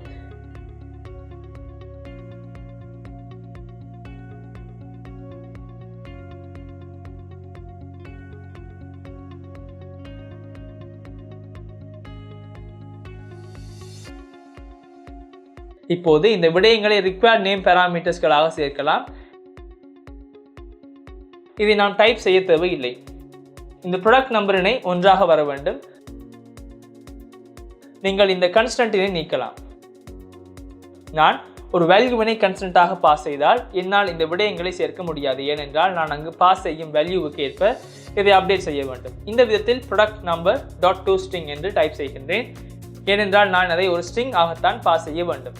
இது டு ஸ்ட்ரிங் ஆக வேண்டும். ஏனெனில் இந்த ப்ராடக்ட் நம்பருக்கு இன்டிஜர் வேல்யூ ஆகும். ஒரு இன்டிஜர் வேல்யூவினை என்னால் டெக்ஸ்ட் விஜெட்டின் டேட்டாவாக பாஸ் செய்ய முடியாது. அதற்கு நான் ஒரு ஸ்ட்ரிங்கினை பாஸ் செய்ய வேண்டும். டைப் கன்வர்ஷன்ஸில் ஒரு இன்டிஜரினை எவ்வாறு ஸ்ட்ரிங்காக மாற்றுவது என்று நாம் பேசியது உங்களுக்கு நினைவிருக்கும். அதற்கு நீங்கள் டு ஸ்ட்ரிங் என்ற மெத்தடினை பயன்படுத்தலாம். இது இந்த இன்டிஜர் என்ற ஸ்ட்ரிங் ரெப்ரசன்டேஷனை தருகிறது என்று உள்ளது. இப்போது நீங்கள் இந்த டெக்ஸ்டைலினை ஒரு கன்ஸ்டன்ட்டாக வைக்கலாம். இதற்கும் நீங்கள் ப்ராடக்ட் நேமினை சேர்க்கலாம். இந்த டெக்ஸ்டைலினையும் நீங்கள் ஒரு கன்ஸ்டன்ட்டாக வைக்கலாம். இப்போதுதான் நாம் சில சிறிய விடயங்களை செய்ய வேண்டும். முதலில் நாம் ப்ராடக்ட் வெயிட்டினை சேர்க்க வேண்டும் என்பது உங்களுக்கு நினைவிருக்கும். அடுத்ததாக ஒரு இடைவெளி விட்டு எமது யூனிட்டினை சேர்க்க வேண்டும். இவற்றுக்கு இடையில் ஒரு இடைவெளி வர வேண்டும் என்பதால் நீங்கள் இந்த விதத்தில் ஒரு இடைவெளியை சேர்க்கலாம். அவை சரியாக சேரவில்லை என்றால் நாம் அதை அப்டேட் செய்யலாம். நீங்கள் ஒரு மெத்தடினை எக்ஸ்ட்ராக்ட் செய்ய தேவையில்லை. இது சரியாக சேர வேண்டும். நாம் அது சரியாக சேர்க்கிறதா என்று பார்ப்போம். இப்போது நீங்கள் இதை ஒரு கான்ஸ்டன்ட்டாக வைக்கலாம். இந்த விடயங்களைத்தான் நாம் செய்ய வேண்டும். இப்போது நாம் இந்த விடயங்களை விஜெட்டினை இம்ப்ளிமெண்ட் செய்யும் இடத்தில் பாஸ் செய்ய வேண்டும். முதலில் நாம் ஒரு ப்ராடக்ட் நம்பரினை பாஸ் செய்ய வேண்டும் என்பது உங்களுக்கு நினைவிருக்கும். நான் இங்கு இன்டிஜர் 1 சேர்க்கின்றேன். அடுத்ததாக நான் ப்ராடக்ட் நேமினை இங்கிருந்து காப்பி செய்கின்றேன். அடுத்ததாக எனக்கு தெரிந்தவரை ப்ராடக்ட் வெயிட்டினை டபுளாக சேர்க்க வேண்டும். நான் இப்போது 100 சேர்க்கின்றேன்.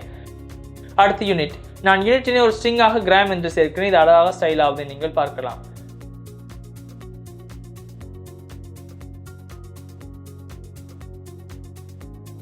நான் இங்கு கன்ஸ்ட் மாடிஃபையரை சேர்க்கின்றேன். உங்களுக்கு இது போன்ற பல ப்ராடக்ட்ஸ் தேவைப்படுகின்றன. நீங்கள் UI பார்த்தால் இங்கு 3 தான் தேவைப்படுகிறது. இங்கு நான் ஒரு டிவைடரினை சேர்த்திருப்பதை நீங்கள் பார்க்கலாம். நான் ஒரு டிவைடர் இனை முன்பு பயன்படுத்தியது உங்களுக்கு நினைவிருக்கும். ஒரு டிவைடர் என்பது இது போன்ற ஹாரிசான்டல் லைன் ஆகும்.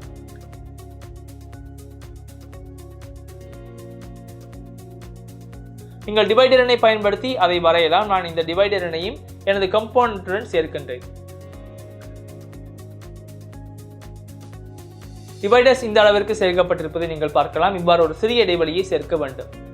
நான் இதனையும் ஒரு கம்போனன்ட்டுடன் சேர்க்கின்றேன். ஏனென்றால் இது எனக்கு எளிது. எனவே நான் இந்த டிவைடரினை இந்த ப்ராடக்ட் கார்டுடன் சேர்க்கின்றேன். நீங்கள் இப்போது புரிந்து கொள்ள வேண்டும். நாம் ரோவினை பார்த்தால் இதை நாம் ஒரு ரோவாக இம்ப்ளிமெண்ட் செய்துள்ளதால் நமக்கு டிவைடரினை சேர்க்க ஒரு தேவை இருந்தால் நாம் அதை மீண்டும் ஒரு காலமில் ரேப் செய்ய வேண்டும். காலமில் ரேப் செய்த பிறகு இந்த காலமிற்கு மேலே ரோவிற்கு கீழே இதை சேர்க்க வேண்டும் என்பதை நீங்கள் புரிந்து கொள்ள வேண்டும். நான் டிவைடரினை சேர்ப்பேன். இப்பொழுது சேவ் செய்து பார்ப்போம். டிவைடர் சேர்க்கப்பட வேண்டும். சேவ் செய்த பிறகு டிவைடர் சேர்க்கப்பட்டிருப்பதை நீங்கள் பார்க்கலாம்.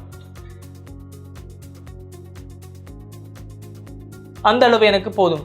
உங்களுக்கு தேவைப்பட்டால் இதற்கு மேலே ஒரு சைஸ் பாக்ஸினை கொடுக்கலாம். ஒரு சிறிய ஹைட் இருந்தால் போதும். ஹைட் 10 அதிகம். அதனால் இதை 5 என்று கொடுக்கின்றேன். கன்ஸ்டினையும் சரியாக சேர்ப்போம். இது போல இன்னும் 2 தேவை என்பதால் 2ஐ காப்பி செய்கின்றேன். இப்போது இது எவ்வளவு அழகாக சேர்க்கப்பட்டிருக்கிறது என்பதை நீங்கள் பார்க்கலாம். இங்கிருந்து நீங்கள் இன்னொன்றை காப்பி செய்யலாம். பிறகு இங்கே பேஸ்ட் செய்யவும். இப்போது நீங்கள் இவற்றுக்கு தேவையான டீட்டெயில்ஸ்களை பாஸ் செய்யலாம். ஒரே விடயம்தான் இருப்பதை நீங்கள் பார்க்கலாம். நான் இதை இங்கிருந்து காப்பி செய்கின்றேன். இங்கு நான் உங்களுக்கு ஒரு முக்கியமான விடயத்தை சொல்ல வேண்டும்.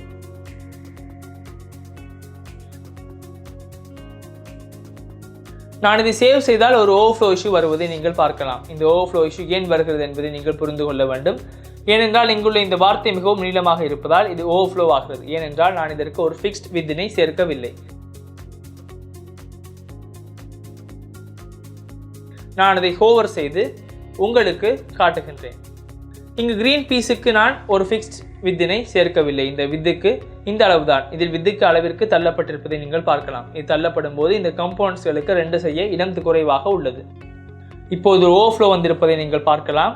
இவ்வாறு ஒரு நீளமான டைட்டிலினை நீங்கள் ஆட் செய்தால் இந்த ஓவர்ஃப்ளோ இஷ்யூ காரணமாக உங்கள் விஜெட்ஸின் யூஐக்கு ஒரு பெரிய பாதிப்பு ஏற்படும். அதனால் இதற்கு ஒரு நல்ல தீர்வு உள்ளது. நான் மீண்டும் பிரைஸ் கார்டுக்கு செல்கிறேன். நாம் இங்கு ப்ராடக்ட் நேமினை தான் ரெண்டர் செய்கிறோம். நாம் மேலே சென்று ப்ராடக்ட் நேமினை கண்டுபிடிப்போம். இந்த டெக்ஸ்ட் விஜெட்டுக்கு நாம் ஒரு கன்ஸ்டன்ட் சைஸினை கொடுக்கலாம். அதாவது இந்த சைஸிற்கு வெளியே நீங்கள் செல்ல முடியாது. ஒரு சைஸினை கொடுக்க சிறந்த விஜெட் நாம் இதை ஒரு சைஸ் பாக்ஸில் ரேப் செய்வதுதான் என்பதை நீங்கள் இப்போது புரிந்து கொள்ள வேண்டும். ரேப் வித் சைஸ் பாக்ஸ் என்று ஒன்று உள்ளது. ஒரு சைஸ் பாக்ஸில் ரேப் செய்து நீங்கள் இதற்கு ஒரு வித்தினை கொடுக்கலாம். நான் வித்தினை 100 கொடுக்கின்றேன். 100 போன்ற ஒரு வித்தினை சேர்த்த பிறகு அது அடுத்த லைனுக்கு செல்வதை நீங்கள் பார்க்கலாம். அது எனக்கு மிகவும் எளிது. இப்போது நான் உங்களுக்கு இங்கு மற்றொரு இஷ்யூவினை காட்டுகிறேன். இது ஒரு UI ஆக இருக்கும்போது நாம் இந்த விடயங்களை இவ்வாறு செய்து வேண்டி இருக்கும். நான் இதையே காப்பி செய்து மேலும் 2 முறை இவ்வாறு பேஸ்ட் செய்கின்றேன். அப்படி பேஸ்ட் செய்த பிறகு இது அவ்வளவு நல்ல UI இல்லை என்பதை நீங்கள் பார்க்கலாம். அதாவது இந்த யூசர் எக்ஸ்பீரியன்ஸ் அவ்வளவு நன்றாக இல்லை. இவ்வாறான விடயத்துக்கு நீங்கள் நமக்கு தேவையான பகுதி மட்டும் ரெண்டர் ஆகி மீதம் உள்ளவை இவ்வாறு 3 புள்ளிகளால் மார்க் செய்யப்பட்டிருப்பதாக வைத்துக் கொள்ளுங்கள். இது மேலும் தொடர்கிறது என்ற ஐடியா யூசருக்கு இருந்த போதும், ஏனென்றால் முதல் வார்த்தைகளை கண்ட யூசர் தான் ஆர்டர் செய்தது இதுதான் என்று தெரிந்து கொள்வார். அதை நாம் உருவாக்கலாம். நான் மீண்டும் பிரைஸ் கார்டுக்கு செல்கின்றேன். இந்த ப்ராப்ளம் ப்ராடக்ட் நேம் சென்டர் ஆகும் இடத்தில் உள்ளது. இந்த டெக்ஸ்ட் விஜெட்டின் ஓவர்ஃப்ளோ என்ற ப்ராப்பர்ட்டியினை பயன்படுத்தலாம்.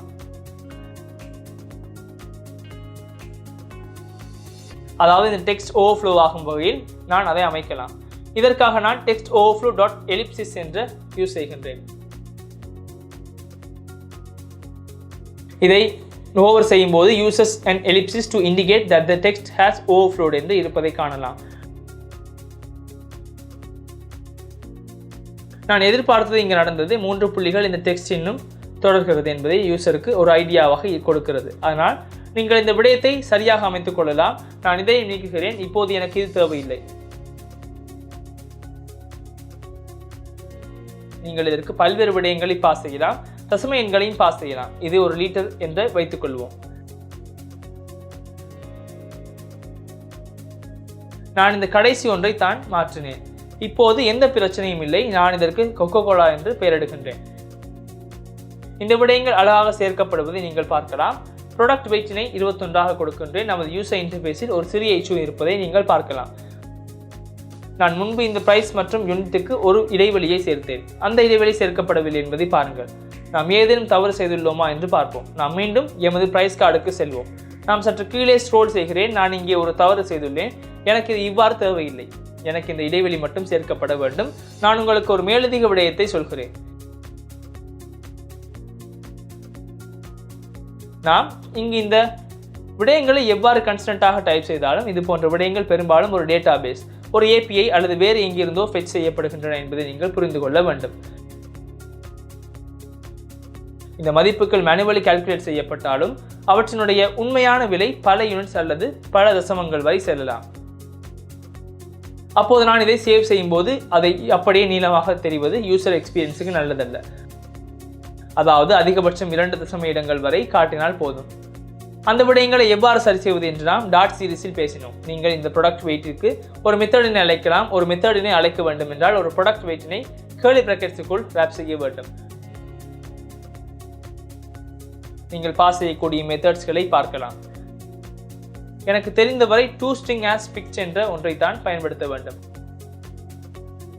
அதன் பிறகு நாம் எத்தனை தசம இடங்களுக்கு இதை ரவுண்ட் ஆஃப் செய்ய வேண்டும் என்பதை இங்கே சேர்க்க வேண்டும். ரவுண்ட் ஆஃப் என்பது இங்கு 2 தசம இடங்களை காட்டுகிறது. இதில் 2 தசம இடங்கள் காட்டப்படுவதை நீங்கள் பார்க்கலாம். எனவே இதுவும் ஒரு நல்ல யூசர் எக்ஸ்பீரியன்ஸ் ஆகும். இது போன்ற சிறிய விடயங்களை நமது கோடில் மாற்றிக்கொள்ளலாம். இந்த விடயங்களை நாம் டாட் செஷன்ஸில் சரியாக பேசினோம்.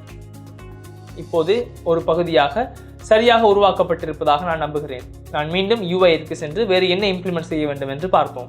இப்போது நாம் இந்த டோட்டலினை சேர்த்து இதை இந்த பக்கத்தில் பிளே செய்ய வேண்டும். இதை ஒரு ரோவாக வைத்து எவ்வாறு உருவாக்குவது என்று பார்ப்போம். நான் முதலில் ப்ராடக்ட் டீடைல்ஸ் பேஜுக்கு செல்கிறேன். இந்த ப்ராடக்ட்களை சேர்த்த பிறகு நான் இதை ஒரு ரோவாகத்தான் சேர்க்க வேண்டும் என்பதை பார்க்கலாம். 2 டெக்ஸ்ட் விஜெட்ஸ் தேவை என்பது உங்களுக்கு நினைவிருக்கும். நான் இங்கு சில்ட்ரனின் லிஸ்டினை சேர்க்கின்றேன். முதலில் நான் இந்த டெக்ஸ்ட் விஜெட்டினை சேர்க்கின்றேன். இதில் இருப்பது போல டோட்டல் என்றுதான் சேர்க்க வேண்டும் என்பதை நீங்கள் பார்க்கலாம்.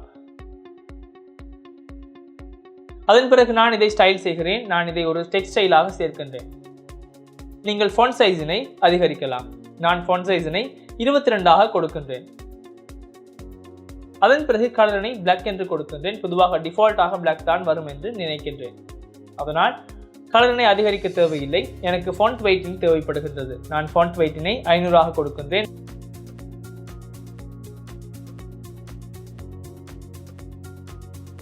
நான் ஃபாண்ட் வெயிட்டினை சரியாக சேர்த்திருப்பதை நீங்கள் பார்க்கலாம். இப்போது எனக்கு மற்றொரு டெக்ஸ்ட் விஜெட் தேவைப்படுகிறது. இதுவும் அதே போல தான். இங்கு டோட்டல் தான் வர வேண்டும். நான் இப்போது $23 என்று மெனுவில் டைப் செய்து ஹார்ட் கோட் செய்கின்றேன். ஏனென்றால் டாலர் சைனினை அடிக்கடி மாற்ற வேண்டும் என்றால் கட்டாயமாக ஒரு பேக்வர்ட் ஸ்லாஷினை முன்னால் கொடுக்க வேண்டும். ஏனெனில் ஒரு சிம்பிள் ஒரு ரிசர்வ் சிம்பிளாக கருதப்படுகிறது. இப்போது நமது யூஐனை பார்ப்போம். டோட்டல் சேர்க்கப்பட்டிருப்பதை நீங்கள் பார்க்கலாம். இந்த இரண்டுக்கும் இடையில் ஒரு சிறிய செப்பரேஷன் தேவைப்படுகிறது. அதனால் நான் ஒரு சைஸ் பாக்ஸினை சேர்க்கின்றேன். எனக்கு ஒரு சிறிய வித் ஒன்று தேவைப்படுகிறது. அதனால் நான் இந்த வித்தினை 20 கொடுக்கின்றேன். அவை சற்று நகர்ந்திருப்பதை நீங்கள் பார்க்கலாம். எனக்கு ஃபாண்ட் சைஸினை அதிகரிக்க வேண்டும். நான் ஃபாண்ட் சைஸினை 25 வைத்து ஃபாண்ட் வெயிட்டினையும் 700 கொடுக்கின்றேன். அடுத்து இதன் கலரினை சேர்க்கலாம். இந்த கலர் சற்று ஊதா நிறமாக இருப்பதை நீங்கள் பார்க்கலாம். இந்த ஊதா நிறத்தை நான் காப்பி செய்து கலராக இதில் சேர்க்கின்றேன். நான் பேரண்ட்டுக்கு கன்ஸ் செய்திருப்பதால் இந்த கன்ஸ் தேவையில்லை என்று நீங்கள் நினைக்கின்றேன். நீங்கள் இப்போது நான் இந்த ரோவினை இங்கே பிளேஸ் செய்ய வேண்டும் என்பதை புரிந்து கொள்வீர்கள். அதற்காக நீங்கள் ரோவின் மெயின் ஆக்சிஸ் அலைன்மெண்ட்டினை main axis alignment dot end என்று வைக்கலாம். அது கடைசியில் தள்ளப்பட்டிருப்பதை நீங்கள் பார்க்கலாம். அதைத்தான் நான் உருவாக்க விரும்பினேன். சரியாக இந்த யூஐயில் உள்ள டிசைனினை இம்ப்ளிமெண்ட் செய்ய விரும்பினால் நீங்கள் இந்த டோட்டலின் இடையில் உள்ள செப்பரேஷனினை அதிகரிக்கலாம். இங்கு டிசைனினை சரியாக பெற வேண்டி இருப்பதால் நான் இதன் வித்தினை இன்னும் கொஞ்சம் அதிகரிக்கின்றேன். வித்தினை 90 வைக்கும் போதுதான் நமக்கு தேவையான அளவு கிடைக்கிறது.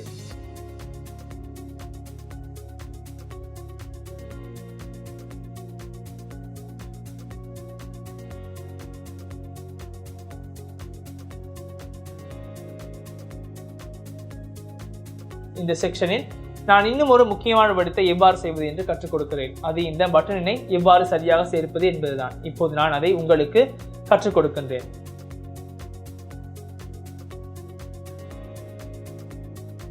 நான் மீண்டும் கொடுக்க வருகிறேன். இந்த பட்டனினை நான் ஒரு ஷேர்ட் கம்போனண்டாக உருவாக்கினால் இது சரியாக இருக்கும். இதை ஒரு ஷேர்ட் கம்போனண்டாக உருவாக்கினால் உங்களுக்கு தேவைப்படும் போது இந்த பட்டனினை பயன்படுத்தலாம். உதாரணமாக நான் இந்த கம்போனண்ட்டுக்கு இந்த பட்டன் தேவைப்பட்டால் இந்த பட்டன் ஒரு ஷேர்ட் கம்போனண்டாக இருப்பதால் அதை நேரடியாக இங்கு சேர்க்கலாம். ஆனால் இந்த பட்டனினை இப்போது ஒரு ஷேர்ட் விஜெட்டாக உருவாக்குகின்றேன். நான் ஷேர்டுக்கு செல்கின்றேன். நான் இங்கு இதற்கு ஒரு புதிய ஃபைலினை உருவாக்குகின்றேன்.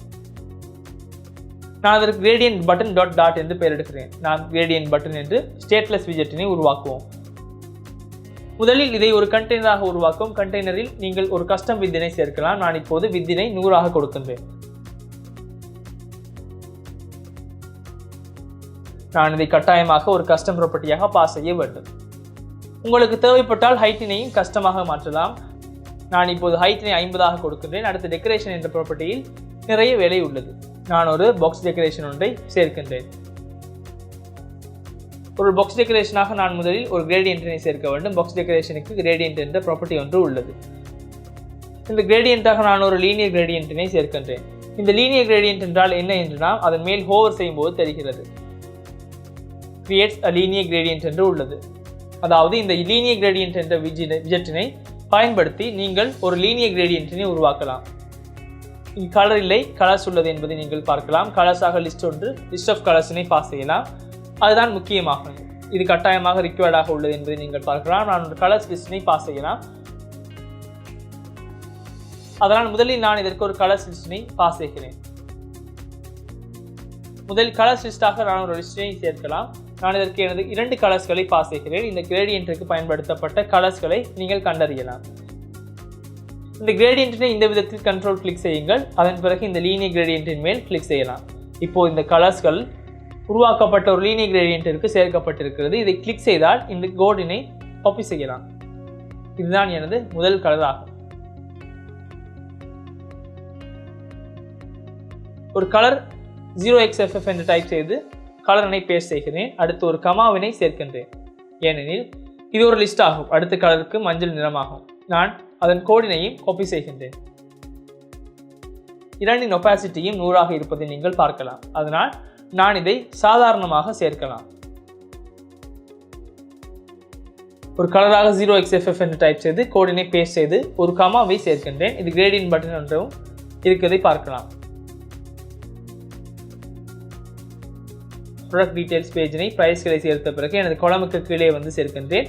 முதலில் ஒரு சைஸ் பாக்ஸினை சேர்ப்போம். இப்போது நான் ஹைட்டினை 20 கொடுக்கும். அடுத்து நான் காப்பி செய்த கிரேடியன்ட் பட்டனை இங்கே பேஸ்ட் செய்து அதை இம்போர்ட் செய்கிறேன்.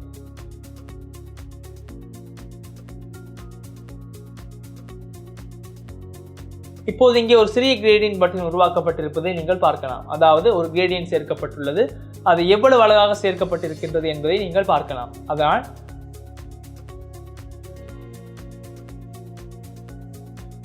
எனக்கு இது போன்று தேவையில்லை. நான் யூசர் இன்டர்ஃபேஸினையும் சேர்க்கின்றேன். நான் இதன் வித்தினை இன்னும் கொஞ்சம் அதிகரிக்கின்றேன். இப்போது நான் சொல்வது உங்களுக்கு நன்றாக புரியும். இப்போது நான் வித்தினை 300 கொடுக்கின்றேன். ஃபிக்மாவுக்கு வந்தால் நமது கிரேடியன்ட் இவ்வாறு தான் உருவாக்கப்பட்டிருக்கின்றது என்பதை நீங்கள் பார்க்கலாம்.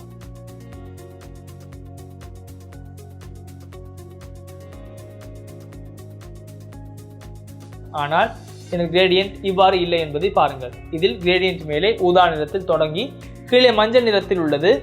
எனது கிரேடியன்ட் இடதுபுறம் ஊதா நிறத்தில் தொடங்கி வலதுபுறம் செல்லும் ஒரு கிரேடியன்ட்டாக உள்ளது. அதாவது கிரேடியன்ட்டின் டிரெக்ஷனினை சற்று மாற்ற வேண்டும். நீங்கள் கிரேடியன்ட்டின் டிரெக்ஷனினை மாற்றலாம். இது ப்ராப்பர்ட்டி இந்த லீனியர் ஆர்குமெண்ட்டில் உள்ளது. நீங்கள் கமாஸ்களை சேர்த்து அவற்றை சரியாக பிரிக்கலாம். இந்த பாக்ஸ் டெக்கரேஷனுக்கு கன்ஸ்டனை சேர்க்க வேண்டும்.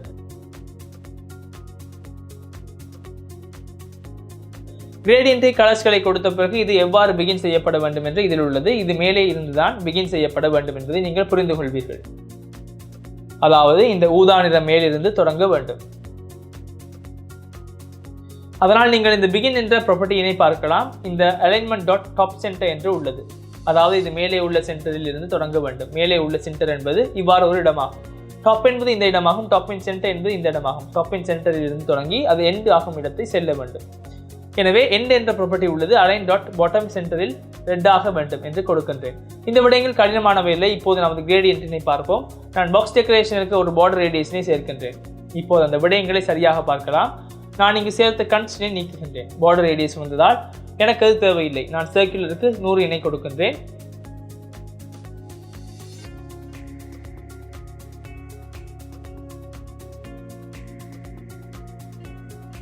நான் இப்போது இதை ஓபன் செய்து உங்களுக்கு காட்டுகிறேன். இப்போது நமக்கு சரியான கிரேடியன்ட் உருவாக்கப்பட்டிருப்பதை பாருங்கள். நமது அப்ளிகேஷன் நமக்கு தேவையான கிரேடியன்ட் அழகாக உருவாக்கப்பட்டுள்ளது. ஒரு கிரேடியன்ட்டினை எவ்வாறு சேர்ப்பது என்பதை நீங்கள் இப்போது வெற்றிகரமாக புரிந்து கொண்டிருப்பீர்கள் என்று நான் நினைக்கின்றேன். அது மிகவும் கடினமானதல்ல. பாக்ஸ் டெக்கரேஷனுக்குள் கிரேடியன்ட் என்ற ஒன்று ப்ராப்பர்ட்டி உள்ளது. நான் கண்டெய்னரினை பற்றி பேசுகிறேன். கிரேடியன்ட்டாக நான் ஒரு லீனியர் கிரேடியன்ட்டினை பாஸ் செய்கின்றேன். லீனியர் கிரேடியன்ட்டை உருவாக்கி தேவையான கலர்ஸ் உள்ளன. அதற்கு நீங்கள் 2 கலர்ஸினை மட்டுமல்ல, ஒரு சிக்கலான கிரேடியன்ட்டினை உருவாக்க விரும்பினால் 3-4 கலர்ஸினையும் சேர்க்கலாம். இதற்கு கன்ஸ்ட் மோடிஃபயரினை சேர்த்தால் இது நீல நிறத்தில் கோடுகள் நீங்கும். நான் கலர்ஸுக்கு ஒரு கலர் லிஸ்டினை பாஸ் செய்ய வேண்டும். அதன் பிறகு இது தொடங்கும் மற்றும் முடியும் இடத்தை இங்கே குறிப்பிடலாம். இது வலப்புறத்தில் இருந்து தொடங்க வேண்டும் என்றால் நீங்கள் இங்கே டாப் சென்டருக்கு பதிலாக அலைன்மெண்ட் டாட் சென்டர் ரைட் என்று கொடுக்கலாம்.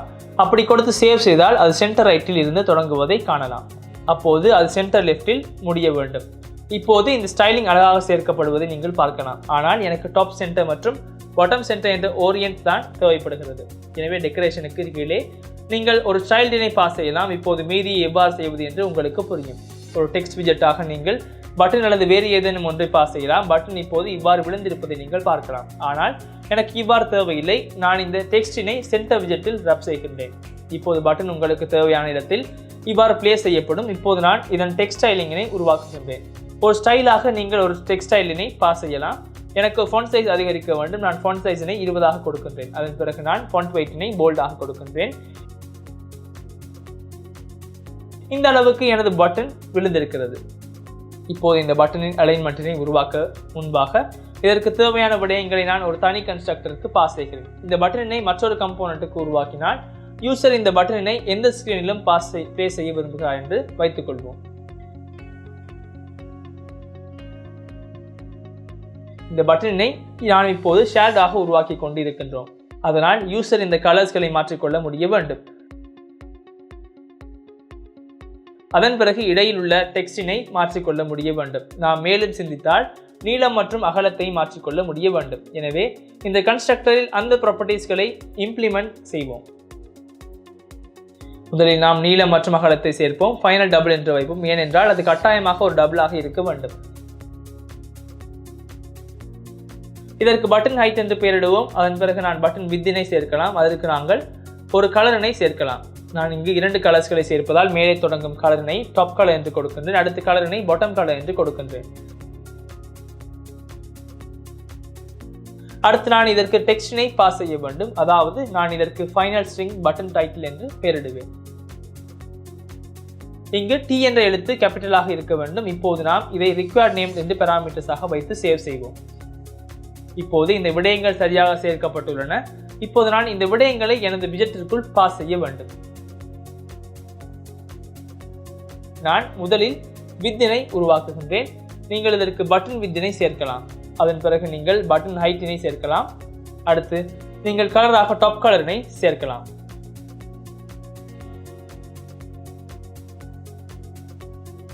டாப் கலரினை கொடுத்ததும் நான் இங்கு கன்ஸ்டினை சேர்த்ததால் இதை ஒரு கன்ஸ்டாக பாஸ் செய்ய முடியாது என்பதை நீங்கள் பார்க்கலாம். அதனால் நான் இதற்கு பாட்டம் கலர் என்று கொடுக்கின்றேன். இப்போது நாம் இந்த பட்டனை பட்டன் டைட்டிலாக சேர்க்க வேண்டும்.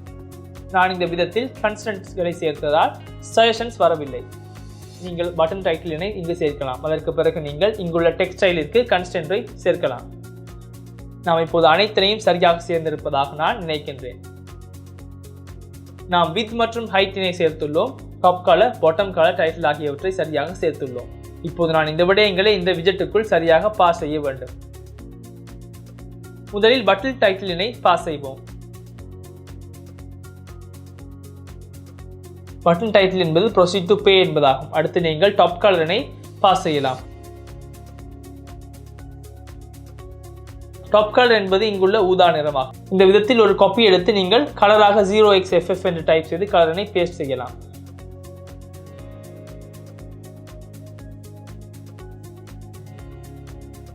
அடுத்து நீங்கள் பாட்டம் கலரினை சேர்க்கலாம். பாட்டம் கலரும் இது போன்ற மஞ்சள் நிறமாகும். கலர் கோடினை காப்பி செய்யுங்கள். அதன் பிறகு கலர் 0xFF என்று டைப் செய்து பாட்டம் கலரினையும் பேஸ்ட் செய்யலாம். அடுத்து நீங்கள் வித்தினை சேர்க்கலாம். நான் இப்போது பட்டன் வித்தினை 300 கொடுக்கின்றேன். இதை நீங்கள் கஸ்டமைஸ் செய்யலாம். நான் பட்டன் வித்தினை 60 கொடுக்கின்றேன். நமக்கு தேவையான விதத்தில் இது உருவாகிறதா என்று பார்ப்போம். உங்களுக்கு தேவைப்பட்டால் பட்டன் வித்தினையும் அதிகரிக்கலாம். நான் பட்டன் வித்தினை 350 கொடுக்கின்றேன். பட்டன் ஹைட்டினை 50 கொடுக்கின்றேன். இந்த அளவு எனக்கு போதும். நீங்கள் கீழே ஒரு சைஸ் பாக்ஸினையும் சேர்க்கலாம். நான் இந்த விதத்தில் ஒரு சைஸ் பாக்ஸினை சேர்க்கின்றேன். இந்த கன்ஸ்ட் எனக்கு தேவையில்லை. அந்த பகுதியை மீண்டும் எடுப்போம்.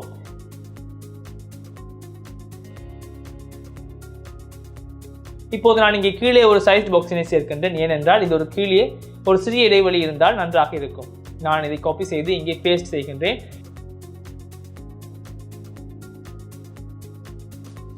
கீழே ஒரு சிறிய பட்டன் சேர்க்கப்பட்டிருப்பதை நீங்கள் பார்க்கலாம். இது மிகவும் அழகாக உள்ளது. இந்த பட்டன் இன்னும் சென்டரில் இல்லை என்பதை நீங்கள் இப்போது புரிந்து கொள்வீர்கள். இதை நான் எவ்வாறு சென்டருக்கு கொண்டு வருவது? அது ஒரு நல்ல கேள்வி. அதற்கு ஒரு எளிய வழி உள்ளது. நீங்கள் இதை ஒரு ரோவில் அல்லது கொலமில் ரேப் செய்யலாம். நான் இப்போது இதை ஒரு ரோவில் ரேப் செய்கிறேன். நீங்கள் இங்கு கன்ஸ்டினை அதை சேர்க்கலாம். எந்த மாற்றமும் இருக்காது. ஆனால் நீங்கள் இந்த மெயின் ஆக்சிஸ் அலைன்மெண்ட்டினை மாற்றலாம். மெயின் ஆக்சிஸ் அலைன்மெண்ட்டினை சென்டர் செய்தால் பட்டன் இவ்வாறு சென்டர் ஆவதை காணலாம்.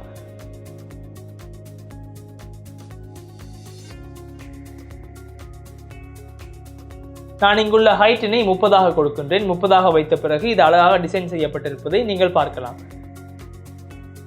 நமக்கு தேவையான UI இப்போது இம்ப்ளிமெண்ட் செய்யப்பட்டுள்ளது என்று நினைக்கின்றேன். இந்த செக்ஷனில் இருந்தும் நீங்கள் நிறைய கற்றுக்கொண்டிருப்பீர்கள் என்று நான் நினைக்கின்றேன். முதலில் நாம் இந்த விடயங்களை சரியாக உருவாக்கினோம். பிறகு இவற்றை கஸ்டம் விஜெட்ஸ்களாக உருவாக்கினோம். இந்த விடயங்களையும் கஸ்டம் விஜெட்ஸ்களாக உருவாக்கினோம். அடுத்ததாக இந்த கிரேடியன்ட்டினை இவ்வாறு சேர்ப்பது என்று பார்த்தோம். எமது அப்ளிகேஷனையும் நாம் உருவாக்கிய UI-னையும் ஒப்பிட்டு பார்ப்போம். உண்மையில் அவை மிகவும் ஒத்ததாக உள்ளன. நான் இதை சற்று ஸ்க்ரோல் செய்கிறேன். நான் இவற்றை 2 பக்கங்களிலும் வைக்க முடிவு செய்தேன். அவை 2 பக்கங்களிலுமே இருக்கின்ற பொழுது அது அழகாக உள்ளது.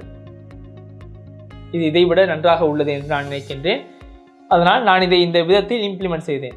அதன் பிறகு ப்ரொசீட் டு பே என்பதை நான் உருவாக்கினேன். இங்கு ப்ரொசீட் டு பே என்ற டெக்ஸ்டின் ஃபாண்ட் வெயிட் அதிகமாக உள்ளது. அதனால் நான் கிரேடியன்ட் பட்டனை சென்று இங்கு போல்ட் இல்லாமல் நார்மலாக வைத்து பார்ப்போம். எனக்கு நார்மலாக இருக்கின்ற பொழுது நன்றாக உள்ளது. ஆனால் நாம் பழகி 500 என்ற வெயிட்டினை சேர்ப்போம். போல்டினை விட 500 தான் உண்மையில் மிகவும் ஒத்திருக்கிறது. இது மிகவும் ஒத்ததாக டிசைன் செய்யப்பட்டிருப்பதை பார்க்கலாம். இந்த செக்ஷனில் நாங்கள் நிறைய விடயங்களை கற்றுக்கொண்டிருக்கிறீர்கள் என்று நான் நினைக்கின்றேன். எந்த பிரச்சனையும் இல்லாமல் இந்த விடயங்களை நீங்கள் சரியாக கற்றுக்கொண்டிருப்பீர்கள் என்று நான் நம்புகிறேன். இப்போது நாம் அப்ளிகேஷனில் ப்ராடக்ட் டீட்டெயில்ஸினையும் நாம் உருவாக்கியுள்ளோம் என்பதை நீங்கள் பார்க்கலாம். இந்த ஃபிக்மா ஃபைலினை வெற்றிகரமாக உருவாக்கியுள்ளோம் என்று நான் நினைக்கின்றேன். நாம் பேசிய 3வது அப்ளிகேஷனில் முதலில் ஹோம் பேஜினை எவ்வாறு உருவாக்குவது என்று பார்த்தோம். இந்த 3 பேஜஸினையும் லிங்க் செய்வது உங்களுக்கு இன்னும் புரியவில்லை. அதாவது நவிகேஷன்ஸ்களை எவ்வாறு சரியாக செய்வது என்று சரியாக புரியவில்லை. எனவே நான் நவிகேஷன்ஸ்களை பற்றி அடுத்த 4வது அப்ளிகேஷனில் பேசப் போகிறேன்.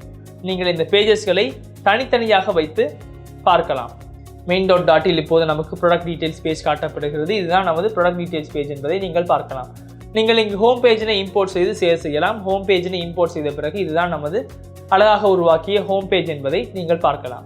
இவற்றை எவ்வாறு லிங்க் செய்வது என்று உங்களுக்கு இன்னும் தெரியாது. நாம் அந்த UIனை உண்மையில் மிகவும் அழகாக டிசைன் செய்து உள்ளோம். நீங்கள் இவ்வளவு நேரம் எங்களுடன் இருந்திருந்தால் உண்மையில் நீங்கள் நிறைய அறிவை சேகரித்திருப்பீர்கள். அடுத்து நீங்கள் உருவாக்கிய பேஜினை பேஜஸுக்கு சென்று பார்க்கலாம். அடுத்து நாம் கேட்டகரி பேஜினை உருவாக்கினோம். நீங்கள் கேட்டகரி பேஜினையும் இங்கே இம்போர்ட் செய்யலாம். நாம் கேட்டகரி பேஜினையும் சேர்ப்போம். கேட்டகரி பேஜினையும் சேர்த்து சேவ் செய்த பிறகு நாம் டிசைன் செய்த கேட்டகரி பேஜினையும் இந்த விதத்தில் அழகாக பார்க்கலாம். இந்த செக்ஷன்களில் நாம் பேசிய பல மதிப்புமிக்க விடயங்களை நீங்கள் இப்போது நன்றாக நோட் டவுன் செய்து வைத்திருப்பீர்கள் என நான் நினைக்கின்றேன்.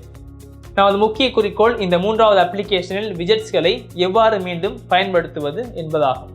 இந்த அப்ளிகேஷனை உருவாக்குகின்ற பொழுது உங்களுக்கு பேசிக்கலி இதைத்தான் விளக்க நான் விரும்பினேன். மேலும் விஜெட்ஸ்களை ஷேடாக எவ்வாறு வைத்திருப்பது என்று மற்றும் இது போன்ற ஒரு அழகான UIனை எவ்வாறு உருவாக்குவது என்பதை உங்களுக்கு கற்றுக் கொடுக்க நான் விரும்பினேன். இப்போது நீங்கள் இந்த 4வது செக்ஷனுடன் இணைந்துள்ளீர்கள். இவ்வளவு தூரம் வந்திருந்தால் நீங்கள் இப்போது நிறைய அறிவை சேகரித்திருக்க வேண்டும். இந்த அப்ளிகேஷனின் முழு கோடினையும் நீங்கள் பார்க்கலாம். உங்களுக்கு எங்காவது ரெஃபர் செய்ய வேண்டியிருந்தால் கீழே உள்ள டிஸ்கிரிப்ஷனில் இந்த GitHub ரெபாசிட்டரியின் லிங்கினை நீங்கள் பெற்றுக்கொள்ளலாம். நீங்கள் முழு அப்ளிகேஷனின் கோடினையும் பார்க்கலாம். லைவில் தான் நான் முழு கோடினையும் சேர்ப்பது உங்களுக்கு நினைவிருக்கும். நீங்கள் இங்கு தவறு செய்துள்ளீர்கள் என்பதை ரெஃபர் செய்யலாம். இதுவும் உங்களுக்கு ஒரு நல்ல ரிசோர்ஸாக இருக்கும் என்று நான் நம்புகிறேன். ஃபிக்மா ஃபைலினை போலவே GitHub லிங்கினையும் நீங்கள் கீழே டிஸ்கிரிப்ஷனில் பார்க்கலாம். இப்போது நமது 3வது அப்ளிகேஷன் வேலைகளை முடித்துக் கொள்வோம். நீங்கள் உங்களுடைய 3வது ஃப்ளட்டர் அப்ளிகேஷனை வெற்றிகரமாக உருவாக்கி இருப்பீர்கள் என நம்புகிறேன். நாம் எவ்வளவு ஸ்டெப்களால் முன்னேறுகிறோம் என்பதை நீங்கள் புரிந்து கொள்வீர்கள். நாம் முதலில் ஒரு சிறிய அப்ளிகேஷனை உருவாக்கினோம் என்பது உங்களுக்கு நினைவிருக்கும். பிறகு நமது ஃப்ளட்டர் பிளாக்ஸ் அப்ளிகேஷனை உருவாக்கினோம்.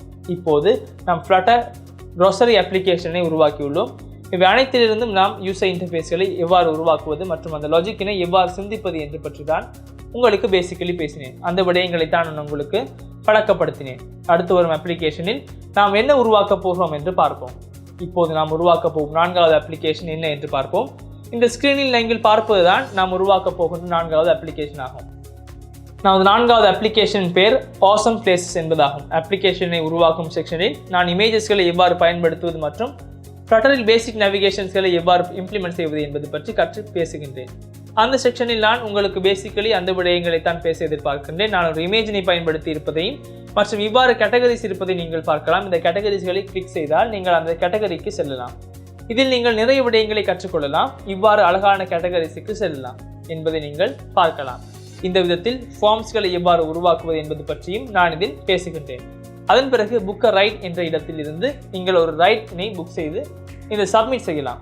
இந்த விடயங்களை எவ்வாறு செய்வது என்பது பற்றி தான் நான் பேச போகின்றேன். அடுத்த செக்ஷனுடன் இணைவதற்கு உங்களுக்கும் பெரிய ஆசை இருக்கும் என்று நான் நம்புகிறேன். அப்படியானால் அடுத்த செக்ஷனில் நமது 4வது ஆசம் பிளேசஸ் அப்ளிகேஷனின் வேலைகளை எவ்வாறு தொடங்குவது என்று நாம் பார்ப்போம்.